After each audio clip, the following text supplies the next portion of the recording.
আসসালামু আলাইকুম এভরিওয়ান। আজকে আপনাদের সামনে আমি নিয়ে এসেছি নতুন একটা রেসিপি। নতুন না, এটা আমরা জানি পুরাতন একটা রেসিপি।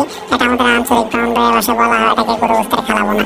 সো গাইস, আমরা ভিডিওটা লম্বা করছি না, আপনাদেরকে দেখিয়ে দিচ্ছি ইতিমধ্যে যে এটার মধ্যে কি কি দেওয়া হচ্ছে। এটার মধ্যে প্রথমে দিয়ে দিচ্ছি আমরা গোস্ত, তারপর দিয়ে দিচ্ছি আদা বাটা, রসুন বাটা, পেঁয়াজ বাটা, হলুদ বাটা, মরিচ বাটা এবং অন্যান্য মশলা এবং অতি প্রয়োজনীয় একটা মশলা লবণ। তারপর আমাদের কর্তা, যিনি আমাদের ঘরের মুরব্বী, তিনি ভালো করে মাংসটাকে কষিয়ে টষিয়ে একটু ভালো করে নেড়ে চেড়ে তারপর একটু গোস্তটাকে হালকা ঢেলে টুলে একটু বসিয়ে দেবে আপনার এই যে পাত্রের মধ্যে। তারপর পাত্রটার মধ্যে একটু হাত কুচি দিয়ে দিচ্ছে যাতে কেন তোমার চোখে আমার স্মৃতি উড়ে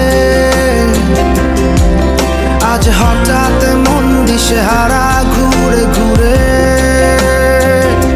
কেন পারি না ভুলতে পারি না আজও তোমার কেন অবাক হয়ে আমি পথের বাঁকে দাঁড়িয়ে